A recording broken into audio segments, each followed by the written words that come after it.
No precursor whatsoever. I just hit record and I'm going to start talking. This will be a brief album review on a couple of records that were suggested to me by friends that I've been listening to for the past week or so. Anybody else who watches this, great. I don't know how much you're going to get out of this. This is mostly, but I'm going to talk about a couple of records real quick.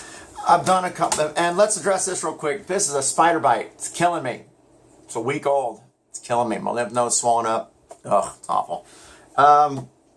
So here's what we're going to talk about today. Two records. These are both, I'm going to talk to the guys that suggested these to me, and everyone also kind of eavesdrop. How about that? So hi, Brian. Hi, Jerry.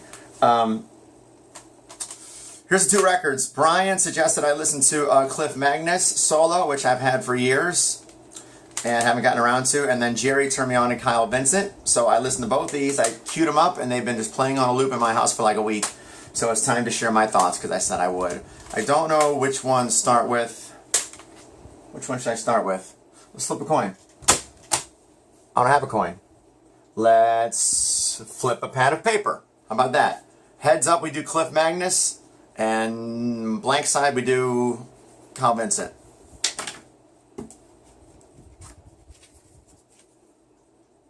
There we go, heads up. All right, Clif Magness, that's first. Okay, Clif Magness solo. So this guy, I knew his name from songwriting credits on a few of my favorite records, great songs.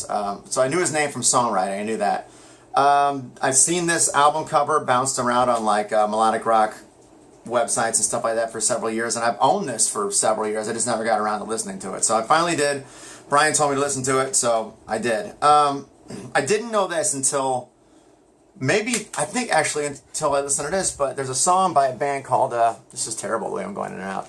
There's a song, look at that shadow. What is that from? Whatever. There's a song called I Don't Want to Say Goodnight by a band called Planet 3, which is one of my favorite songs since I was 16. It was on the Navy SEALs soundtrack. And I love that song. It's like a perfect song, a perfect written song, produced. I love that song. I always will. It never gets old. Like I want to write songs like that. I've always wanted to write songs like that. Like that's a perfect ballad with the big stacked harmonies and the love it. So I was listening to this and going, that guy's voice. He's the singer, isn't he? So all these years, I never knew that Clif Magness, although I've seen his name on many records, was the singer of I Don't Want to Say Goodnight by Planet 3. So there's what I learned. What a beautiful voice. What an amazing tone and range and delivery. And he sounds like he means it. It's really a shame he's only on like a couple of these records. Like he's got like, is there only Planet 3 in this? There's got to be more, right? Somebody tell me. What an amazing voice. So to this, I'll listen to this and Brian, and I'm probably gonna say the same thing to both of you guys. And remember this, okay? I've told you guys this before. My hard drive is very full. It's just there's so many songs in here. It's very difficult for anything to get underneath me and move me the way stuff did when I was younger. There's just too many songs up here, so I can't even remember the last record that I couldn't stop listening to. Maybe Mike and the Mechanics a few years ago, or Sting's last one. Not last one, but I don't know. But I mean, it takes a lot. It's very, very difficult to really move me anymore. Most records, I like half the songs, and I'm like, those are good. And the other half, I'm like, nah, I've heard that before. I could do without it. That is the case with this one. There's some essential stuff on here, and then there's some stuff that I just kind of like, whatever. But it starts very, very strong. It starts strong. Footprints in the Rain is great. I love that. It's Only Love. I really enjoy that song. It sounds a lot like It's Not Enough by Starship to me, the production of it. I really enjoy that song. Hold Me Leanne is a good song. Got his voice. I think that whole song was written just as a showcase for his voice.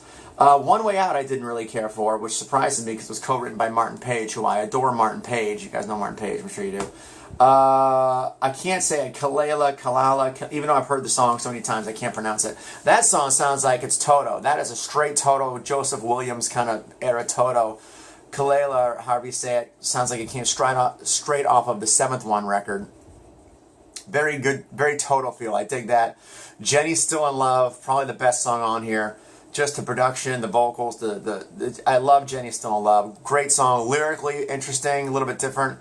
And then the rest of the record didn't do much for me. What's a Heart to Do, I enjoyed. What's a Heart to Do is kind of a hybrid between like the classic Chicago ballads like the 80s Chicago ballads, and then a little bit like the Eagles, a little bit like the more Glenn Frey polished Eagles ballads, kind of like What Do I Do With My Heart, which was on Long Road Out of Eden, and just felt like that to me. But a lot of the other stuff toward the second half of this record, I didn't really move me. So those are the songs that made the cut for me: Footprints in the Rain, It's Only Love, Hold Me Leanne, Kalela, however you say it, Jenny's Still in Love, and What's So Hard to Do. So 1, 2, 3, 4, 5, 6 good tunes that I pulled out of here that I'll put into my playlist that I'll listen to for the rest of my life. Great stuff. I wish Clif Magness had more stuff of him singing, because I really dig it. So that's my thought on Solo by Clif Magness. Now, Kyle Vincent.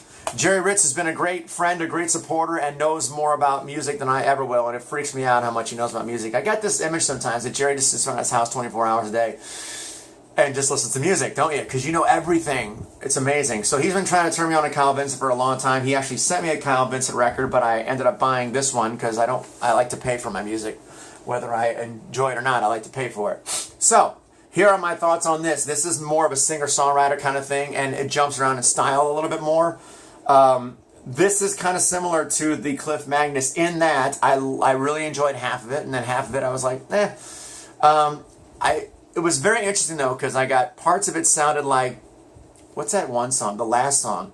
Young Again sounds like Dan Fogelberg to me. That's a Dan Fogelberg song. And then parts of it were, what's that? There was parts sound like Keith Urban, like vocally Keith Urban. What's that song?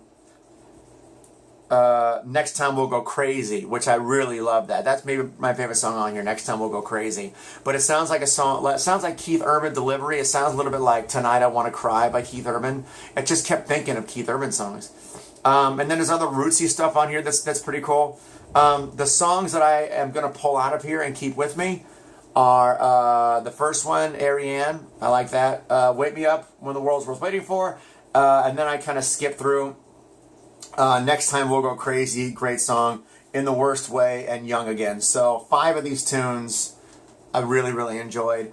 A couple of them, Austin Eyes, I could not get into at all. And some of them were just kind of, they're okay, but they weren't like, you know, I mean, which is, there's nothing wrong with that. Again, my hard drive is so full, it takes so much to impress me. I mean, albums that I loved when I was a kid, if I heard them now, they would not make the same impact. If I heard Time to Burn by Giant now, I'd go, nah, it's all right. I mean, it doesn't like it used to. So the fact that I even get half out of these records now is amazing for me. But I'm very glad I listened to both of these. This is definitely more polished keyboard, stacked harmony. This is more rootsy singer-songwriter. But some great shit on here, man. Young Again is great, and Next Time We'll Go Crazy. It's really good. And I really do love the hook of In the Worst Way. And I'm kind of talking fast because that's what I do. But that's really the thoughts I have on these two. I hope I didn't disappoint you guys. I know both of you really adore both of these records, and I want to, you know, I want to love everything. I like them, but I'm glad I listened to them, and thank you for turning me on to these. And that's what I got out of it. But I mean, you know, I don't get the last Harem Scarum record I listened to. I only like 2 of the songs, and the rest were like, nah, it's all right with me. It just takes a lot to move me. So, you know, these were good. So don't be upset that I didn't love the whole thing, please. Okay? Just being honest. Thank you for the suggestions. Anyone else who's watching, thanks for watching, I guess. I guess that's it. How long? This was 9 minutes. This was 9 minutes. Wow. All right. Subscribe to the channel and poke around here a little bit more if you want to see me ramble like an idiot about other things. That's it.